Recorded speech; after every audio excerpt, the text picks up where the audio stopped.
Walking is the main movement of many games. It's how you navigate areas and enjoy the amazing scenery. But what if we take a key element of what makes a game good and just not use it? Can you beat Watch Dogs 2 without walking?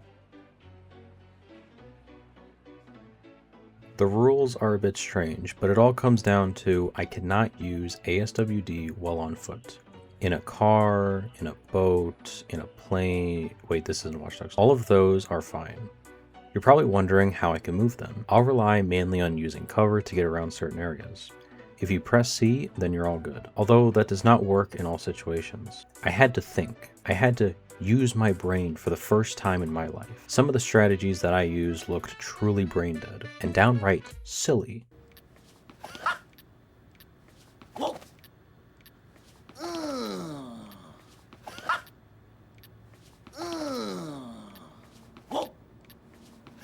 And yes, I could have spent 2 hours doing something productive, but I spent it playing this 10-year-old game in the worst possible way. So join me in watching the suffering that I put myself through. If you want to try this challenge, my advice would be, don't. This video will only be the start of the game, because if I tried to make one video on the whole game, it would be a feature-length film, and I don't have the patience for that. Getting to the first terminal wasn't hard.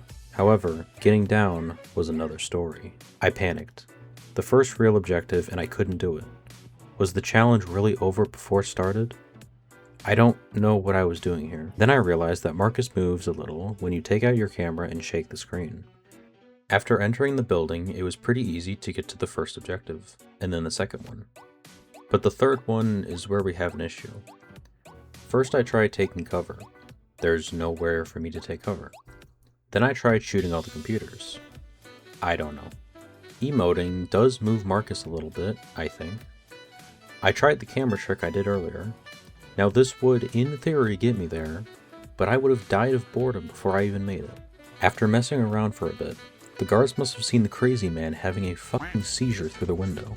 After swiftly dealing with them, I went back to whatever this is, and I found out that opening up the camera actually cancels your run animation, but it doesn't do it all the time. And after 10 minutes of this stupid room, I finally got to do the puzzle, and I finished the intro of the game. Considering the intro took 30 minutes in total, I knew the rest of the game was not going to be easy. Hold it right there! Help him. Where the fuck am I going? Josh! Okay.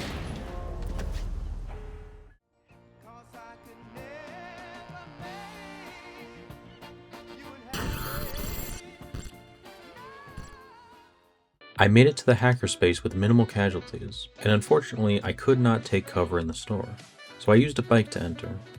And then comes the main reason that I didn't want to do this challenge. You cannot take cover in the hackerspace. I immediately started to use my camera because I knew that it worked, but that just simply didn't work. Because after 5 minutes I was further away from my target than when I started. I thought reloading the last checkpoint would help, but all it did was make me watch the cutscene again. I didn't want to use the camera anymore because it looked like I was a passenger of a rollover car crash. And then I made a grand discovery. Remember when I thought Marcus moved when he emoted? Well, he does. But not in the way that you think. You have to start an emote and then stop it when Marcus moves. This caused me to fly across the hackerspace. Even though I have a way to move, it's not that great. Marcus likes to look at people when he says his lines, which causes him to look in the wrong direction. And also, I'm not moving very fast. A disabled snail can outrun me. So I sat there pressing 2 buttons thinking about what I needed to do that day.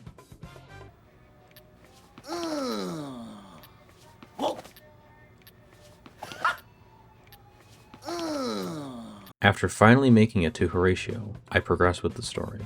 And I thought fast travel would make this really easy. But of course, you spawn on top of the stairs. And let me tell you, having to traverse without walking is painful. It's mind-numbing. I would rather be doing anything else. During the mission Cyberdriver, you're tasked with driving to the studios. Now, I thought that this was just a suggestion, but no, it's a you drive or you don't go. I cannot fast travel, which means I have to emote all the way up the stairs. except I didn't because I reloaded the checkpoint, and that put me outside. I was pretty happy when I realized I didn't have to do that. The rest of the mission is pretty simple. Shoot some guys, hack some things. Hey, why do security guards have grenades? I should also mention that I will refrain from using the jumper unless absolutely necessary to progress. I'll have to leave a lot of footage out because getting from one area to the next is really time consuming and just not really that interesting. I found it. We got the full script of Cyberdrive. What about the car? I don't think it's on site. We'll find it. I had to use the emote slide to get down from this roof and borrow this car. And yes, that is what I'm calling it now.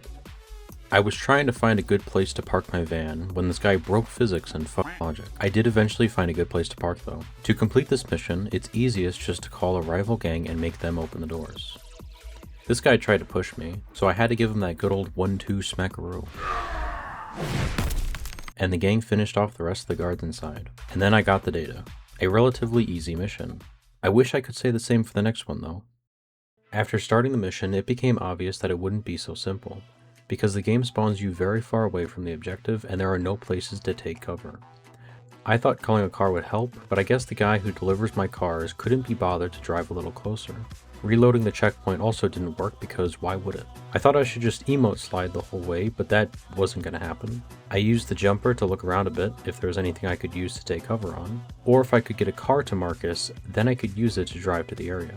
I called in a rival gang and tried to take their car, but all they did was shoot my jumper and drive off. After thinking for a bit, this really looked impossible, and I thought about giving up again.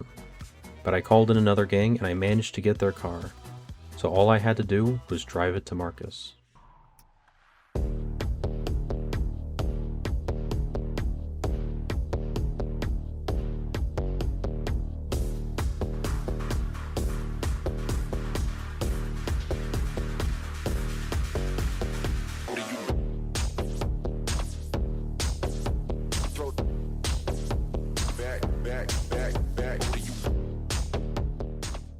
And finally, after over an hour of pain, I can start the mission.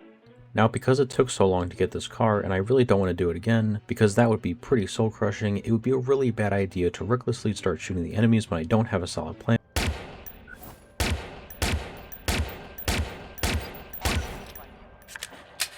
have an alert on a possible target near your location. Now remember, if I die, I have to do that whole thing again. I don't know why I did this, and I was really mad at myself for this, but luckily I pulled through by the teeth of my skin, and I killed all of them. Wait. Getting to the actor was a struggle and really annoying, but it was nothing compared to getting the car.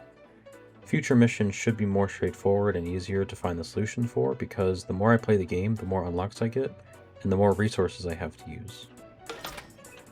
Jason? My name's not Jason, and I'm not with Nudo. I don't belong here, man. I know this was a bit different from my other Watch Dogs 2 videos, because in my other ones I went through the whole game, but I felt that those challenges were a little too easy, and I wanted to try something a bit harder. This will hopefully be a series that I complete, and I'm very grateful that you watched up until this point. See you in about 2 months when I eventually have time to make another video.